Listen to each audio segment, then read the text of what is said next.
everyone, and welcome to my tutorial for Wanda's headpiece from WandaVision. Now, I designed this to be as accurate to the WandaVision version as possible, including all these inner curves and this nice outer curve. It would also work perfect for a comic book look if you're going for something that is more similar to what is in the comics. You can grab my pattern for this on my Etsy as well as my Ko-fi, which I will link those down below. And once you grab your pattern, you can follow along with this tutorial and make one for yourself.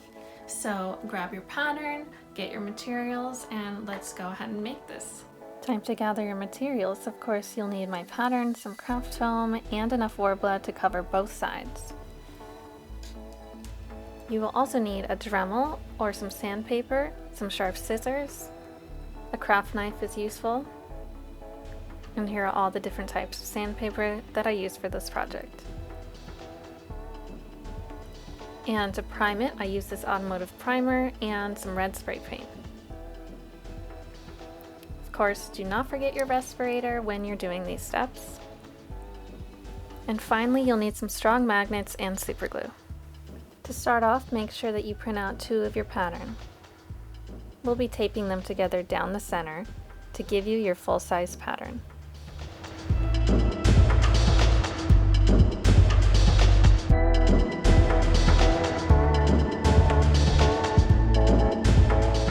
And now we're ready to go. So you're going to want to cut out one of these out of craft foam. I just use the cheap stuff that you can get at Joann's or any craft store. And you're going to want to mark exactly along the lines and cut it out. Then you're going to cut out 2 from your thermoplastic. I use Terraflex, which you can buy at any Tandy Leather. And you're going to mark a seam allowance around all of this, just about 1 centimeter, and then you're going to cut it out.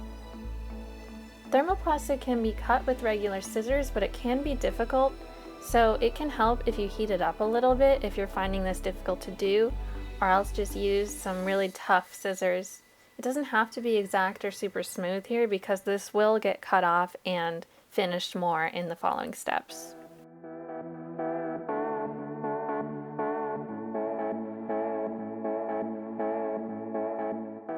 Once you have those cut out, it's time to start heating up your thermoplastic so that you can create a sandwich of 1 layer of thermoplastic, then your foam, topped by the 2nd layer of thermoplastic. This will seal your foam inside, and the foam acts as your shape, and then the thermoplastic can cover it to protect it and provide some stiffness. Gently press around all edges. I like to start with my fingers and then go in with a plastic tool of some sort that has a sharp line, just to make sure that I really press these seams together and the thermoplastic can fuse together again around the foam. Continue this process around all edges, heating up again with your heat gun whenever you need to. I'll just do this in phases, so I'll heat the section that I'm about to work on, make sure I fuse those seams together, and then heat the next section and move on from there all the way around the piece. I use this old seam gauge, which has a really sharp point to get into the inner corners, and then I have more of a curve here that can hit the curved areas. This doesn't have to be any particular tool. These are just things that I found laying around that had a nice smooth edge. And if you're finding that your thermoplastic is a little too hot and your fingers or these pieces are sticking to them, then you can slightly dampen them with water and it'll help smooth over the Warbler rather than stick. Reheat and stick as needed until the entire piece is finished and you're ready to cut off those seam allowances in the next step.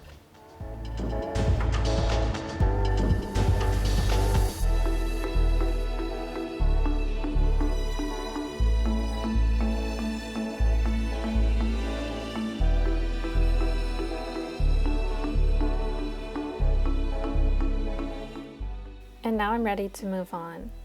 So you can clip off your seam allowances with, again, a sharp pair of scissors, or what I like to do is I use a craft knife, like an X-Acto knife. So the scissors can really help get through those layers of Warbler because it's 2 layers, but you can't go around curves, especially inner curves or angles, too easily. So this I'll do on my outer areas and then go in with my X-Acto knife on some inner areas, the curves and the angles, like I'm using here on the Catra mask. I forgot to take footage of my Wanda mask of doing this, but it's the same process. You can also find some little snips like I have here to really get in those corners and get a clean look, but if it's not super smooth and clean, you don't have to worry too much because we will go over this again.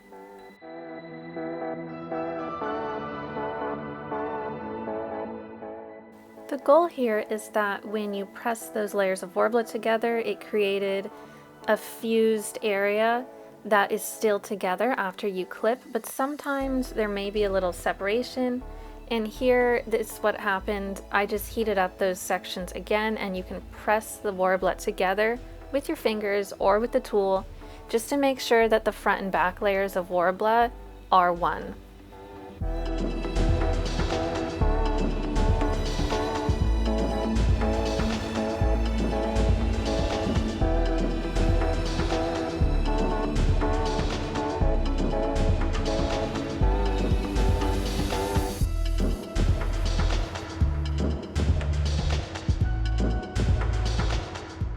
And here's exactly why it doesn't matter that those edges are perfect, because we're going to go in and sand them down even more.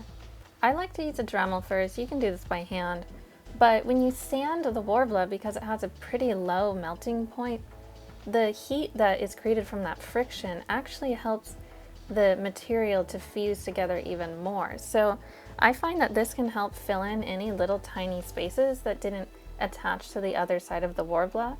And it also helps me get a really flat edge instead of the kind of curved, lumpy edge that happens when you just press it by hand.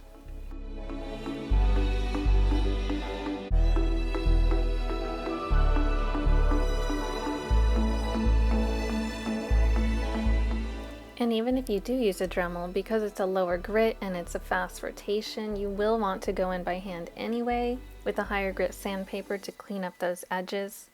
You can even go in and knock it down even further to super high grit and just continue smoothing out those edges.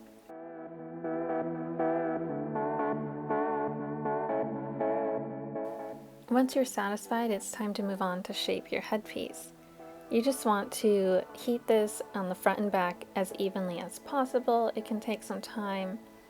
And remember, with thermoplastic, you don't want it to be like really soupy soft, just enough that you can start to form it without it cracking.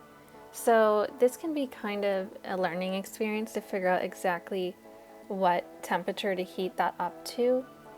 And of course, you know, this material is quite forgiving. You can just heat it and try again if you mess up. Here I'm working to mold it to fit the shape of my face, gently with my hands. And then I do bring it up and try on against my face. Just be careful you don't burn yourself, because the Worbla can get pretty hot. And then once it's pretty much where you think it'll work, you can hold it in that position with your hands. You can even hold it in front of a fan to cool it down faster, and once it stiffens up, then you can move on to other sections.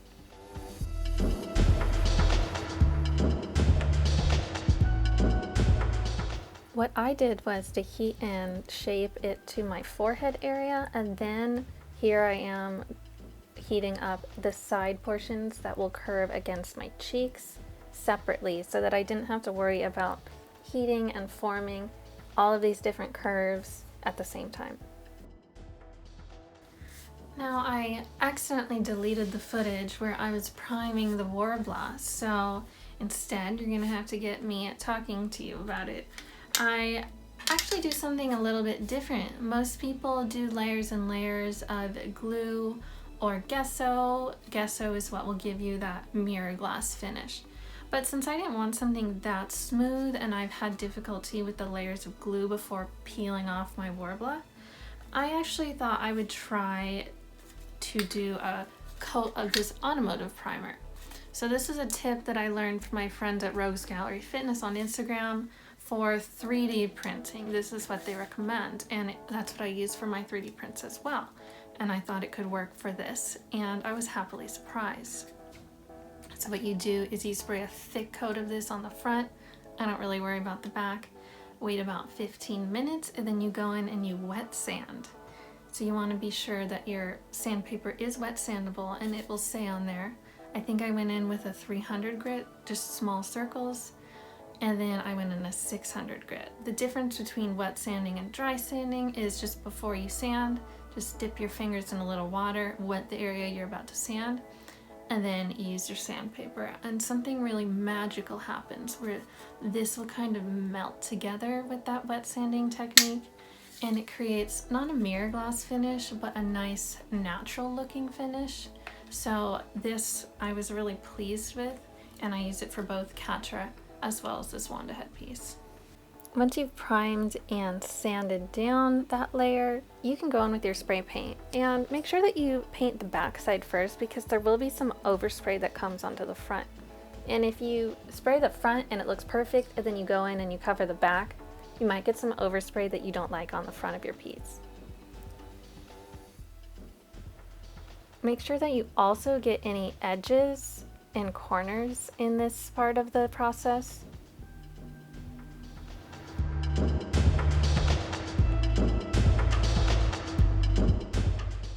I didn't worry too much about the top and bottom edges at this point because those are easier to hit when you paint the front. So painting the front, you want to be a little more careful and just go over with a thin layer. It's okay if you don't get complete opacity here, because multiple thin layers are better than one thick layer. Here's what my headpiece looked like after I went back and did a second layer over that first that I showed. You can see that it's nice and smooth. Here you can see a little bit of the texture that I was talking about that the primer gives. It's not super smooth, but it's still somehow natural. I don't know how to explain it, but I really like the effect for something that isn't meant to be super shiny.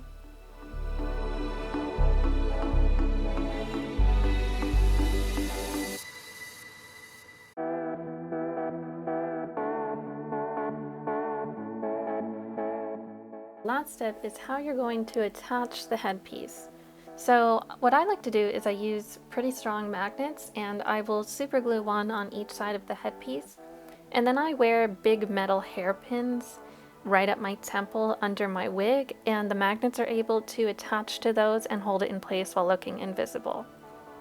If you have a headpiece that's pretty heavy, you may want to add some stronger magnets or put one in the middle to help it from falling. And that's it. It's a pretty quick process to make this headpiece, and I think a good intro to working with thermoplastics. If you try this tutorial out, please leave me a comment, leave me a message, tag me. I would love to see how this works out for you, and I hope you have a great time crafting this Scarlet Witch headpiece.